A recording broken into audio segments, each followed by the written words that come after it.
A sizable number of Americans, 12 million or not, believe that reptilian beings control the government. Some go farther and believe that they themselves have had contact with alien lizards. Why? They believe that this isn't a political or scientific question. It is a human one. UFO chick, whose first name is Dana, believes in reptilians and was writing not to take issue with the tone of the article, which was admittedly not sympathetic, but was a warning. Young people using our perfunctory and largely made-up identifiers might become convinced that they are reptilians. This seems to be a trend with teenagers that is far from healthy, she wrote. They become obsessed and paranoid and can accuse people with very little evidence of being a reptilian. If Tumblr, the online shortcut to the teenage ID, is any indicator, Dana, write about the trend. Searches for reptilians and reptoids, NSFW caution, turn up a number of images and posts about reptilian influence. GIFs of members of Congress displaying photoshopped reptilian traits. Theories, sincere or not, about reptilian symbols. Before I die, one post begins, I hope to see with my own eyes hybrids walking without masks in the streets. Accepted, non-sinister, and equal. It doesn't take much to constitute a trend in an online community, so we'll say this counts. For Dana, reptilianism isn't hip. It's personal. At her blog, she explains her experiences with reptilians and other alien life forms like Greys, who, in her words, tortured and physically and emotionally. At one point in 2009, she figured out how to fight back against creatures that, in her telling, manipulated her muscles under her skin and broke her bones, leaving scars. That night, I awoke in my energy body laying beside a reptilian being on a bed with two Greys mentally holding me down. I broke loose and attacked. I tried to kill the bastard with my bare hands. Then I was back in my physical body, feeling the reptilian slam my energy body's head into a wall. I laughed and taunted him. Suddenly, my energy body came back. I was whole, elated, and triumphant. In an email exchange with the Atlantic Wire, Dana explained the significance of the distinction between her energy and physical bodies. The most common ways the reptilians access humans, she wrote, are through the dream state, posing as a romantic sexual partner, or through drug or alcohol abuse, which lowers the body's energy vibration and allows access. Dana conflates reptilian control with demonic possession, suggesting that claims of the latter are in fact manifestations of the former. Those dream state interactions between reptilians and humans are benign, until either the human wants them to stop or the dreams become nightmares. The end goal of the reptilian is to inhabit and control the human's physical body for its own use. They are beings who wish to access our realm and cannot in their own bodies. There are no reptoids. There are just regular people under the control of reptile-like entities from elsewhere in the universe. Dr. Susan Clancy studied post-traumatic stress disorder while earning her PhD at Harvard University. She's written 2 books on the subject of belief in alien interaction, including Abducted, How People Come to Believe They Were Kidnapped by Aliens. In an email with the Atlantic Wire, she suggested that Dana's experiences with reptilians were similar to others that Clancy had interviewed. In most cases, the belief emerges as an explanation for unusual, disturbing symptoms experiences. For example, episodes of lost time while driving, nosebleeds, bruises on the body, sexual problems, loneliness, sleep paralysis, and other sleep problems.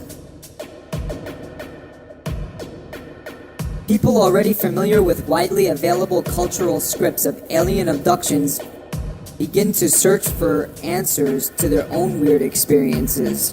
The result? I wonder if what I read is what happened to me. The physical disturbances echo what Dana writes at her blog, which too is at times not safe for work. The connection between Clancy's work assessing PTSD and her engagement with believers in alien interactions is clear. She notes that those beliefs stem largely from the interpretation of the trauma and therefore look slightly different. Clancy describes how the details of the experiences change while maintaining some typical outline.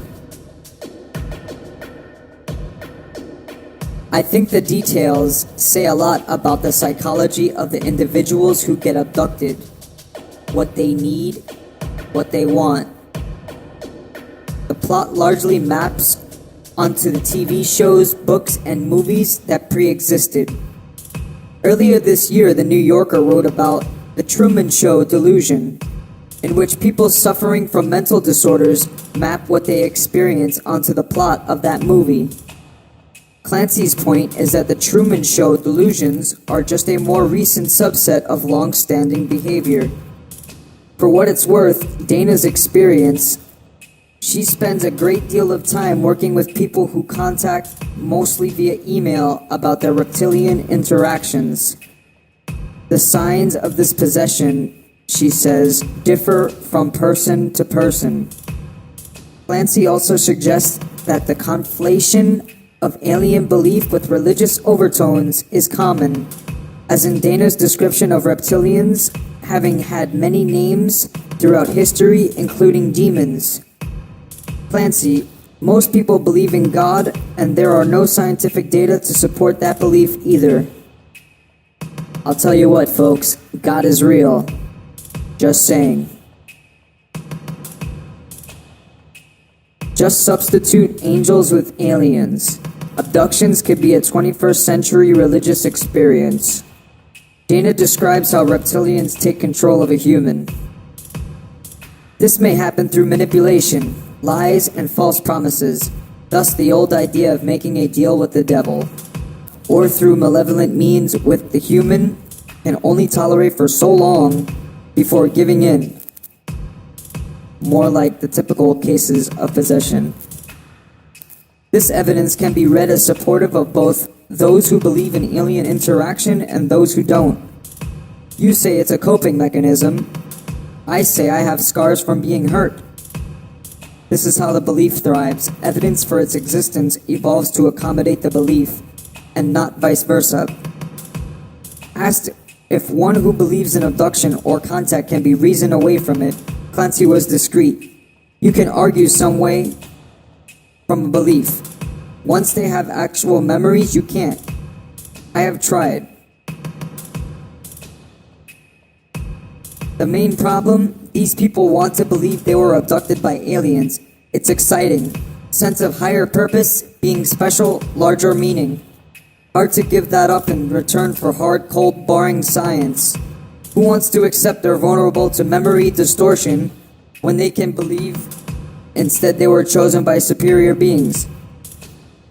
Which, interestingly, was the point Dana was trying to make in her first email with a twist. Young people with low self-esteem have always searched for a way to feel powerful. This is simply another way for them to express a false power without realizing it is not just make-believe. In the interest of fairness, we asked Clancy if she'd ever been convinced by any of the people she's spoken with, and she said no. My only weird experience was with sleep paralysis while I was writing the book. In the middle of the night, I found myself elevated with a humming electrical force running through me and spinning like a rotary chicken. Although the words simple hiccup and the sleep cycle were running through my head, and at the same time I was thinking, holy, they really do exist. The experiences was that powerful.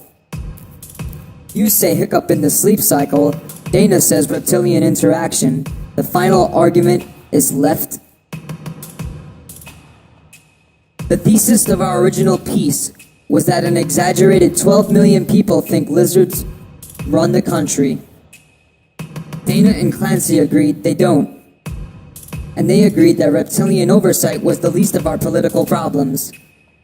Both true analogies between reptilian behavior and psychopathic behavior. which Clancy extended to our elected leaders. Psychopaths, estimated 1% of population, are often described as having reptilian eyes. Cold, expressionless, scary, she noted. So in that sense, one could agree that some members of the government are reptilian-like. Dana was more direct.